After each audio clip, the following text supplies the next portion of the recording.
What if Obi-Wan Kenobi took Luke Skywalker to Mandalore instead of Tatooine? That's what we're going to go over today. Hope you guys enjoy this one. Of course, please leave a like, hit the subscribe button, appreciate it, and let's get right into it. Our story begins inside of the Tantive 4, as Obi-Wan Kenobi, Bail Organa, and Grandmaster Yoda are discussing what to do with the children of Anakin Skywalker. Initially, Obi-Wan was going to bring Luke to Tatooine to be with his family, but Obi-Wan now decided against this, thinking that perhaps it's better that Luke grow up in an environment that will prepare him for his future. A future where he must grow up to face the Sith. And there was one place that Kenobi knew that he would have at least one true ally: Mandalore. Just before the war ended, the 501st Legion reported that the planet was just freed from the grip of Maul and Gar Saxon, and Bo-Katan was appointed as the new regent of Mandalore. Yoda and Bail accepted this, and Bail would be taking Leia to Alderaan with him. Luke would grow up on a warrior planet, while Leia grows up on a diplomatic, political planet. The three of them said their goodbyes, and Obi-Wan took off to Mandalore. Upon arrival, Obi-Wan was lucky, as the Empire had not yet deployed troopers to Mandalore. After the siege, the 501st left with Ahsoka and Maul, but it was likely they would be returning at any moment. Obi-Wan made his way with the young Luke into a secretive landing area that Satine once showed him. Satine actually showed Obi-Wan a lot of secrets of Mandalore during their time together, and Obi-Wan used a small speeder bike to go through the sewers, making his way to the Kryze home. He waited for a while until finally Bo returned home. She, like everyone else in the galaxy, knew that all Jedi were now labeled as treasonous traitors to the new Empire, and if she was seen with one, Mandalore would be in great trouble. But she feared the Empire and what it could do to Mandalore, so Bo decided to sneak Obi-Wan inside. The two would talk for a long time, as Bo said that she knows the Empire will be returning to occupy the planet, but she plans to be ready. She knows Mandalore will be ready, and she said that they could use a Jedi on their side when the time comes to fighting. Obi-Wan said he would help in exchange for safe residence here while he raises the boy. Bo did ask about Luke, but Obi-Wan only disclosed that he was important for the future of the Jedi and for the galaxy. And so this business relationship would begin for Bo and Kenobi. Unfortunately, peace on Mandalore would not even last a week. The Empire arrived with 3 Star Destroyers above the planet, sending troops down to begin their Imperial occupation. Bo-Katan and those loyal to her were ready to put up a resistance, but they were quickly ambushed by their own people. Gar Saxon was contacted by the Emperor himself, and he sided with the Empire in this matter. Saxon recruited Mandalorians to his side, and with the help of the clones, Bo was forced to retreat or die. And so she found Obi-Wan and Luke, barely getting them out of the home, as it was bombed by the Empire. Bo was presumed dead, but the 3 of them used an underground passageway to get to Obi-Wan's ship and take off, flying to Concordia. There was no chance to fight against the Empire. They overtook Mandalore with ease, thanks to the Mandalorians on their side. Concordia was a planet that orbited Mandalore, and it is where the Death Watch group got started before working with Maul to take back Mandalore. At this point though, it was largely abandoned by Mandalorians, and had become somewhat of a hub for crime syndicates and pirates, including the Black Sun Syndicate. In other words, it would be a good place to blend in and lay low for Bo, Obi-Wan, and Luke. The 3 of them eventually settled in a small base that Bo helped to build when she was a member of the Death Watch. It was large enough, but it was abandoned, though there were emergency food and water rations, and the 2 of them, Bo and Obi-Wan, were more than capable enough to get more when needed. It was decided between them that they would stay here and bide their time. Mandalore had fallen for now. The Jedi Order had fallen. Perhaps they were the catalysts to bring it all back, but not yet. It would happen in time. And so, over the next 10 years, Obi-Wan, Bo-Katan, and Luke would live together as a sort of family. Within the first year or so, Obi-Wan and Bo were both extremely vulnerable emotionally, as both had lost so much, and this would eventually lead to them forming a romantic relationship. Both of them knew this was probably wrong for a number of reasons. First, Obi-Wan had been in love with Satine, Bo-Katan's sister. Second, a relationship could hinder them from doing what they must in the future. But they almost couldn't help themselves, and Obi-Wan began to, not abandon, but sort of deviate away from the Jedi Code, falling in love with Bo like he once did with Satine. By the 3rd year, Luke was talking and walking, and something extremely unexpected had happened. Bo-Katan was expecting the child of Obi-Wan. By this time, Obi-Wan and Bo had settled into their little home very nicely. They'd even met other surviving Mandalorians that had come here to avoid the Empire, a trend that was becoming more and more common. The Empire didn't even care. They just thought of this as abandoning the post and just going elsewhere. They didn't care about Mandalorians that left. They didn't have the time to care. They didn't matter. And there was now a small community here on Concordia that was very peaceful. To disguise himself, Obi-Wan now donned his own Mandalorian armor that he wore all the time. He still knew his mission was to train Luke, but perhaps it was best that he become a Mandalorian Jedi. By the 5th year, the Concordian community was now calling itself the Mandalorian Resistance, and it was led by Bo-Katan and Obi-Wan Kenobi, who was calling himself Ben. Luke was a handful, but together as a couple, Obi-Wan and Bo raised him well, along with their now 2-year-old daughter, Cersei. Obi-Wan found himself getting more and more down the Mandalorian path, and by year 10, Bo and Obi-Wan were known among the hundreds of hidden Concordian Mandalorians to be extremely strong leaders for when the time comes for the Resistance to show itself. Luke Skywalker was the most promising of all of the young Mandalorians here, and at just 10 years old, he was extremely antsy to play his part in all of it. But he was far too young. The Resistance would continue to grow, but they knew that, at least for now, they could not take Mandalore back. Gar Saxon was the governor, protected by the Emperor himself, and Imperial stormtroopers were all over Mandalore. But by year 15 of being here, Luke was an extremely strong fighter, matching up with many of the adults among the Mandalorian Resistance. Luke, Obi-Wan, and Bo had spent the last few years coming up with a way to help, and they finally had it. Luke had become a bit rebellious, itching to get out and play his part, and the parents knew it was only a matter of time until Luke would take this into his own hands, so they came up with a plan. Luke would be sent to the Imperial Academy on Mandalore, and he was to look for any signs of weakness, resistance, or allies, while looking like he was extremely loyal. This was dangerous, of course, but they knew Luke was capable, and so, as Obi-Wan and Bo continued building their Mandalorian resistance, Luke was sent to the Academy. The daughter, Cersei, admired Luke and wanted to go with, but she was too young. Like Obi-Wan, Cersei didn't have a high Mandalorian count, but no one worked harder than her. She wanted to prove herself and live up to being just as strong as Luke. And so Luke would spend the next year at the Academy, making time at least once per week if he could, to get away and speak with his mother or father. But over time he would learn quite a lot about the Empire. A lot of the cadets thought the Empire was the only way, but Luke found one cadet who was having doubts. Her name was Sabine Wren, and the two of them got along quite well. Eventually, Luke would tell Sabine about the Mandalorian Resistance, and this ignited a flame inside of Sabine, like she knew she was always meant to be part of something like this. So together, Sabine and Luke would pretend to be excellent cadets, showing promise in fighting and engineering with fake loyalty, until eventually they were recruited for a special project. The Empire wanted to build an arc pulse generator, codenamed the Duchess, that would react to the Beskar alloy inside of the Mandalorian's armor, incinerating it and the person inside of the armor. Perhaps it was foolish to let two cadets build this, but Luke and Sabine were the best of the best in here. If anyone could do it, they could. And upon receiving this assignment, both of them knew this was their chance to help take back Mandalore.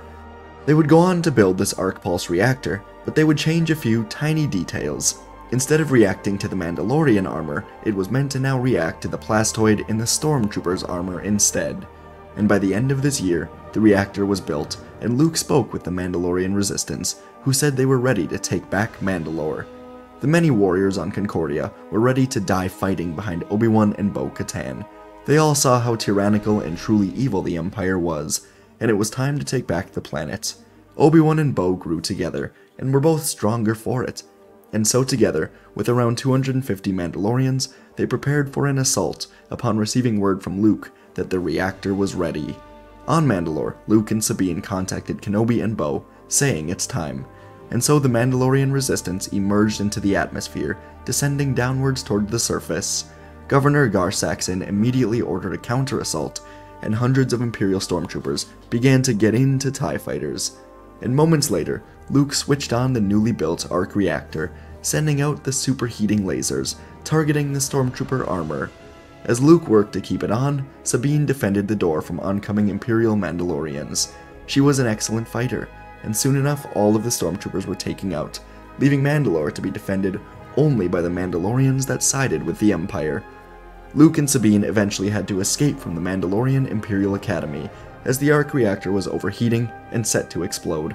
Luckily, everyone was evacuated because of the attack, so the explosion was more of a message to the Empire than anything else.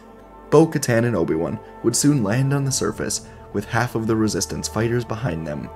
The other half was in space, ambushing the Imperial Star Destroyers, taking them down from the inside. The attack on Mandalore would take a very long time, but with every second that the Resistance fought against Saxon and the Imperial Mandalorians, more citizens would join in on the fight, joining the Resistance. So many people hated the Empire, but just didn't have a way to fight until now. Luke and Sabine recruited many cadets to join as well, and they would head to Imperial warehouses, sabotaging the AT-ST walkers, or just blowing up the warehouses entirely. Kenobi was using his lightsaber in action for the first time in over a decade, and him and Bo were back to back as she used her dual pistols to take down the enemy. Eventually, the Mandalorian Resistance won the battle, and Mandalore was back in the hands of Bo-Katan. Governor Gar Saxon was arrested, while almost all of the stormtroopers and Imperial Mandalorians were killed, while some escaped in desperation. Mandalore was back in the hands of the people. They knew the Empire would not be happy with this, but for the next year, Mandalore became a united planet once more, behind Bo-Katan and Ben Kenobi. During this time, the Empire was planning on what to do, debating on whether they wanted to take Mandalore back, or just get rid of it. And also, Luke and Sarah C. Skywalker would continue their training in the Force, and as Mandalorians, become far stronger and more powerful every day. Luke had been training for over a decade, and he was now as strong as Anakin was during the Clone Wars, while Sarah C. worked extremely hard to catch up. Obi-Wan and Bo continued to strengthen their Mandalorian resistance, and eventually word of this fight against the Empire would reach Alderaan, where a budding rebellion was beginning to form. Mandalore would be visited by an Alderaan senator, Leia, who secretly said that should the Empire try to take back Mandalore, the rebellion would be here to help. Were it not for Obi-Wan Kenobi, it's likely that Mandalore would have chosen to avoid help from the rest of the galaxy. But Obi-Wan was able to convince Bo that it was alright to get help where needed, saying that perhaps the Mandalorian resistance will be the catalysts to the larger rebellion, eventually taking down the Empire. After Mandalore was taken back, Sabine found a new home with the Ghost Crew, saying goodbye to Luke for now. She just needed to get away from it all. And after this year or so of rebuilding a united Mandalore, the Empire would return. But the Empire was not returning to take back Mandalore. No, they were returning to destroy it. And understanding the urgency of this situation, Obi-Wan, Luke, and Bo managed to call upon their allies in the rebellion before the Empire could launch their attack. And so, soon enough, the rebellion, led by the Ghost Crew including Sabine, emerged from hyperspace. And as the Empire unleashed its forces on Mandalore, the joint efforts of Luke, Sarah C., Obi-Wan, and Bo-Katan's Mandalorian army, along with the emerging rebellion, skillfully countered the Imperial onslaught. The Mandalorian warriors, guided by the strategic brilliance of Kenobi and the power of Skywalker, took to the air either with jetpacks or ships, taking on Imperial bombers, successfully defending key cities and key training grounds against the heavy bombardments. Eventually, Obi-Wan would return to the ground with many of the Mandalorians to take on the ground assault from the Empire. There was someone on the ground leading the stormtroopers, carving through Mandalorians and rebel troopers with ease, and so Kenobi landed on the ground in front of this masked man, who he quickly realized was Darth Vader. Obi-Wan learned of Vader's survival many years ago, but this was their first time meeting since Mustafar.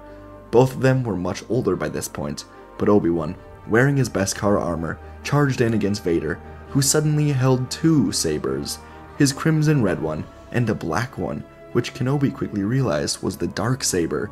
He must have found it with Maul somehow. As Luke expertly flew through the air, he could tell he and the rebellion was pushing back the Empire, so he decided to follow Obi-Wan to the ground to aid him in the ground assault. The closer he got, the more Luke realized what he was seeing. Obi-Wan was in a lightsaber fight amidst a heavy ground battle between the Empire and the Mandalorian resistance, and Luke saw that he was fighting Vader.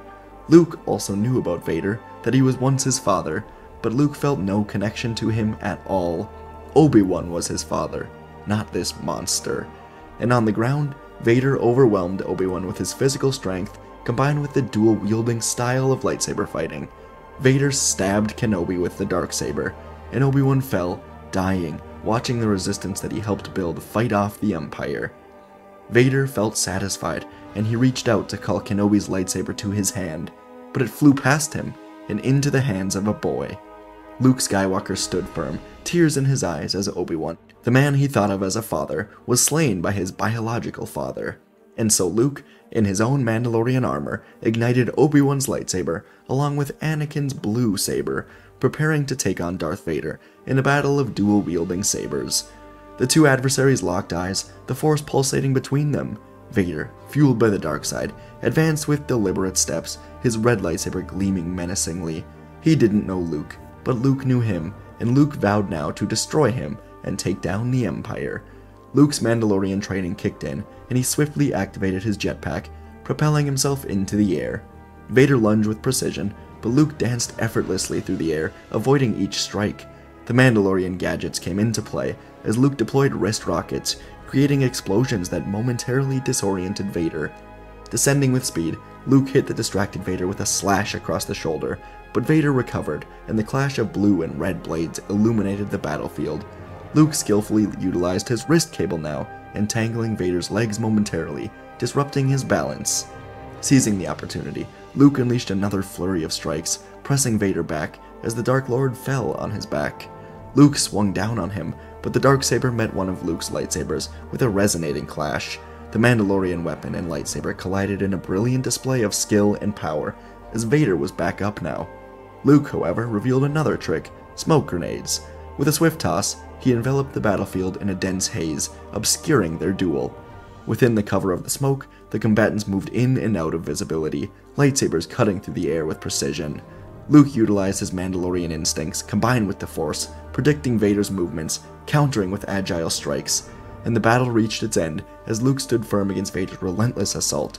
Using his helmet to see through the fog, the young Mandalorian Jedi slashed through Vader's respirator. Then, he used his jetpack to push Vader into a pile of rocks, damaging his suit further, as Luke then cut off both of his hands. The Mandalorian Darksaber landed in Luke's now open hand, and he plunged it into Vader's chest, killing him. As Vader died, Luke ran up to Obi-Wan, the man he saw as a father, as Bo-Katan also landed nearby with Cersei.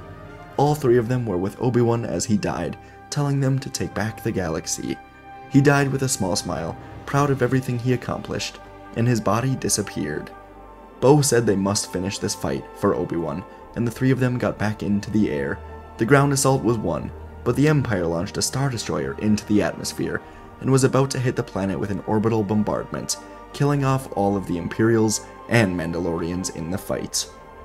Bo-Katan saw this, and was also the closest to the Star Destroyer, so she turned on her comms, telling Luke and Cersei that she is so proud of them, and she knows that they will make the Mandalorian people proud. And Bo ended the communication, putting all power into her thrusters, slamming her ship into the open, bombing weapons of the Star Destroyer. This caused a chain reaction in the Star Destroyer, and within moments, it was blown up from the inside. Grand Admiral Thrawn was on the bridge of the Star Destroyer, and he stood tall as it went up in flames, admiring the Mandalorian sacrifice as he died. When it was all over, the Empire was defeated on Mandalore, but both Kenobi and Bo-Katan were dead. Luke and Cersei were extremely saddened by this, but they knew it was now their time to lead. Luke gathered all of the Mandalorians and the rebellion, and when they gathered, he held the Darksaber in the air, saying that his mother and his father died to save Mandalore and create a better future for the galaxy, and it is up to them to honor it. Mandalore would unite around Luke, the holder of the Darksaber, and officially join the rebellion. From here, the combined might of Mandalore and the inspired rebellion would launch an attack on Coruscant before the Death Star could even be completed. The strategy was simple. They were here to take out Emperor Palpatine, and the Emperor had no idea how strong the united Mandalore and rebellion had become. So when the attack was launched, Imperial personnel were extremely confused by the strategy, as the Mandalorians poured into the city, while the rebellion took on the Imperial blockade. The Mandalorians went straight for the Imperial Palace, bombing it with everything they had, taking out the Emperor, countless Imperial warlords, and so many others. In the end, Mandalore would become one of the key planets of the Rebellion and the New Republic as they continued their fight, taking down the Empire until a New Republic could be formed. Princess Leia Organa would become Chancellor Leia Organa, while Luke Skywalker, adopting the name Luke Kenobi, and Cersei Kenobi, would go on to start an order of Jedi Mandalorians to work with this new Republic. And folks, that is where our story ends for today. There is room for maybe a part 2, but I really wanted to just end it here. I know I kind of wrapped it up quick, but once the Battle of Mandalore happens and, Luke, Obi-Wan, Bo-Katan, Cersei all kind of win that battle with Obi-Wan and Bo dying, I like the idea of Luke just kind of uniting Mandalore with the Darksaber and just going from there, and the uniting Mandalore and the Rebellion. They're able to just go to Coruscant. I just didn't, we didn't need to have a full third battle written out in this one. At least, I don't think. But let me know what you guys thought of this whole video. I really enjoyed it. I did. The idea of Obi-Wan taking Luke to Mandalore, pretty unrealistic considering how dangerous it is. But I wanted to go with the themes of them going down the Mandalorian path, and Luke, he strays less from being a Jedi and more to being a Mandalorian, against Vader. He doesn't try to redeem him, he just tries to kill him. Doesn't have a connection to Vader like he does with Obi-Wan, If he's raised by Obi-Wan, he's gonna see him as a father and just see Vader as the monster. So that's what I wanted to do. Other than that, the relationship between Bo and Obi-Wan, really debated with myself about that for a long time. I think it makes sense given that they were together, alone pretty much, vulnerable. So let me know what you thought. Thanks for watching. I like this one a lot. Hope you did as well. And I'll see you in the next video.